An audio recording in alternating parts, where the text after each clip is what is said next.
ರೆಡ್ಡಿಗೆ ಬೆದರಿಕೆ ಪತ್ರವೊಂದನ್ನ ಕಳಿಸಿದ್ದು ಕೂಡ ವೈಶಾಖ್.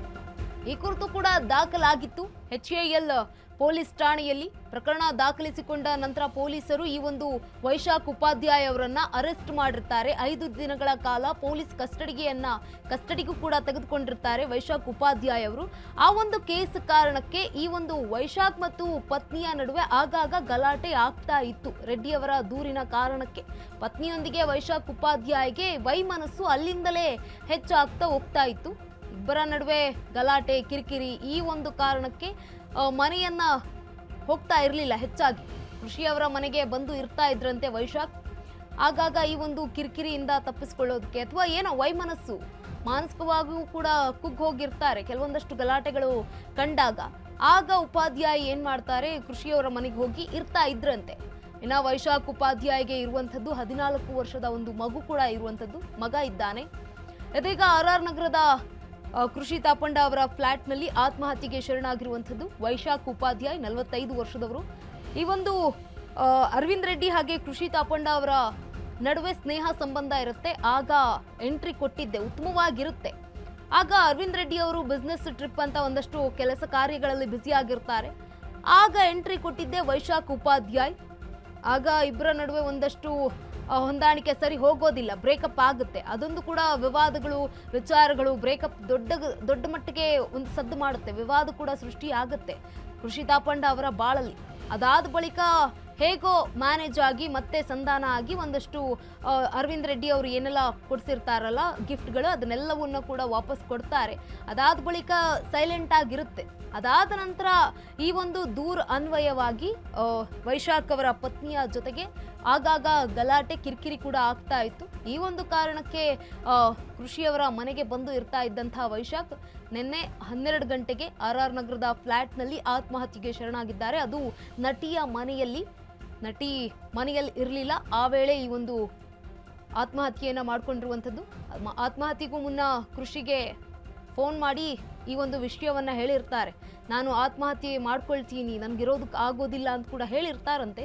ತಕ್ಷಣ ಕೃಷಿ ಕೂಡ ಕುಟುಂಬಸ್ಥರಿಗೆ ಫೋನ್ ಮಾಡಿ ಈ ಒಂದು ವಿಚಾರವನ್ನ ತಿಳಿಸ್ತಾರೆ. ಬಂದು ನೋಡೋ ಅಷ್ಟರಲ್ಲಾಗಲೇ ಪರಿಸ್ಥಿತಿ ಕೈ ಮೀರಿ ಹೋಗಿರುತ್ತೆ. ಅವರು ಆತ್ಮಹತ್ಯೆಗೆ ಶರಣಾಗಿರ್ತಾರೆ ವೈಶಾಖ್. ಈ ಬಗ್ಗೆ ಹೆಚ್ಚಿನ ಮಾಹಿತಿಯನ್ನ ನೀಡಲಿದ್ದಾರೆ ನಮ್ಮ ಪ್ರತಿನಿಧಿ ಅರುಣ್. ಇದೀಗ ಅರವಿಂದ್ ರೆಡ್ಡಿ ಅವರ ವಿಚಾರಕ್ಕೆ ಸಂಬಂಧಪಟ್ಟಂತೆ ಕೃಷಿಯವರು ಬ್ರೇಕಪ್ ಆಗಿರುವಂಥದ್ದು ಅದು ಒಂದು ಕಡೆ ಆಗಿದ್ರೆ, ಈತ ವೈಶಾಖ್ ಅವರು ಈಗ ಆತ್ಮಹತ್ಯೆಗೆ ಶರಣಾಗಿರುವಂಥದ್ದು. ಈತ ಪತ್ನಿಯ ಜೊತೆಗೆ ಒಂದು ವೈಮನಸ್ಸಾಗ್ತಾ ಇತ್ತು. ಹಾಗಾಗಿ ಈ ಒಂದು ಕೃಷಿಯವರ ಮನೆಗೆ ಹೋಗ್ತಾ ಇದ್ರಂತೆ. ಈ ಕುರಿತಾಗಿ ಏನೆಲ್ಲ ಡೀಟೇಲ್ಸ್ ಇದೆ?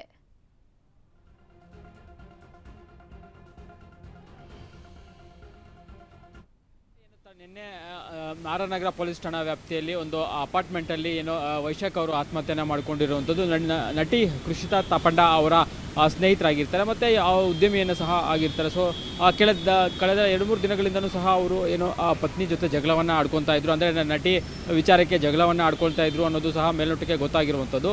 ಸೊ ಈ ನಿಟ್ಟಿನಲ್ಲಿ ನಿನ್ನೆ ಏನು ನಟಿ ಅವರು ಮನೆಯಲ್ಲಿ ಇಲ್ಲದ ಸಂದರ್ಭದಲ್ಲಿ ವೈಶಾಖ್ ಅವರು ಬಂದು ಅವ್ರ ಮನೆಯಲ್ಲಿ ಆತ್ಮಹತ್ಯೆಯನ್ನು ಮಾಡ್ಕೊಂಡಿರುವಂಥದ್ದು. ಆತ್ಮಹತ್ಯೆಗೂ ಮುನ್ನ ನಟಿ ಅವರಿಗೆ ಕರೆಯನ್ನು ಮಾಡಿ ಒಂದಷ್ಟು ಮಾತುಕತೆ ಆಗಿರುವಂಥದ್ದು. ಆದರೆ ಏನು ಮಾತುಕತೆ ಆಗಿದೆ, ಏನು ವಿಚಾರಕ್ಕೆ ಸಂಬಂಧಪಟ್ಟಂತೆ ಇನ್ನೂ ಸಹ ಪೊಲೀಸರು ಪ್ರಕರಣವನ್ನು ಸದ್ಯಕ್ಕೆ ವೈಶಾಖ್ ಅವರ ತಂದೆ ಈಗ RR ನಗರ ಪೊಲೀಸ್ ಠಾಣೆಗೆ ಒಂದು ದೂರನ್ನು ಕೊಡ್ತಾ ಇರುವಂಥದ್ದು. ದೂರನ್ನು ದಾಖಲು ಮಾಡಿಕೊಂಡ ನಂತರ ಈ ಒಂದು ಆತ್ಮಹತ್ಯೆಗೆ ನಿಖರವಾದ ಕಾರಣ ಏನು ಅನ್ನೋದು ಗೊತ್ತಾಗುತ್ತೆ. ಸದ್ಯಕ್ಕೆ ಏನಂದರೆ ವೈಶಾಖ್ ಅವರ ಮೃತದೇಹ ಒಂದು ವಿಕ್ಟೋರಿಯಾ ಆಸ್ಪತ್ರೆಯಲ್ಲಿ ಒಂದು ಮರಣೋತ್ತರ ಪರೀಕ್ಷೆಗೋಸ್ಕರ ಕಾಯ್ತಾ ಇರುವಂಥದ್ದು. ಯಾಕಂದರೆ ಅಲ್ಲಿ ಪೊಲೀಸರು ಅಂದರೆ ಪೊಲೀಸ್ ಠಾಣೆಗೆ ಅವರ ಕುಟುಂಬಸ್ಥರು ಹೋಗಿ ಒಂದು ದೂರನ್ನು ಕೊಡಬೇಕಾಗುತ್ತೆ. ಆ ದೂರು ಕೊಟ್ಟ ನಂತರ ಅದನ್ನು ಪೊಲೀಸರು ಏನು ಆ ವಿಕ್ಟೋರಿಯಾ ಆಸ್ಪತ್ರೆಗೆ ತೆಗೆದುಕೊಬಂದು ಇಲ್ಲಿ ಒಂದು ರಿಕ್ವೆಸೇಷನನ್ನು ಕೊಡ್ತಾರೆ. ಮರಣೋತ್ತರ ಪರೀಕ್ಷೆಯ ಅಂದರೆ ಮೃತದೇಹವನ್ನು ಮರಣೋತ್ತರ ಪರೀಕ್ಷೆ ಮಾಡಿ ಅಂತೇಳ್ಬಿಟ್ಟು ವಿಕ್ಟೋರಿಯಾ ಆಸ್ಪತ್ರೆಯ ವೈದ್ಯರಿಗೆ ಒಂದು ಪೊಲೀಸರು ಒಂದು ರಿಕ್ವೆಸೇಷನನ್ನು ಕೊಡ್ತಾರೆ. ರಿಕ್ವೆಸೇಷನ್ ಆದ ನಂತರ ಮರಣೋತ್ತರ ಪರೀಕ್ಷೆ ಮುಗಿಸಿ ಆ ಮೃತದೇಹವನ್ನು ಅವರ ಕುಟುಂಬಸ್ಥರಿಗೆ ಹಸ್ತಾಂತರ ಮಾಡುತ್ತೆ. ಈ ಸಂದರ್ಭದಲ್ಲಿ ಕೆಲವೊಂದಷ್ಟು ಅಂಶಗಳನ್ನು ಪರಿಗಣನೆ ಮಾಡಬೇಕಾಗುತ್ತೆ. ಯಾಕಂದರೆ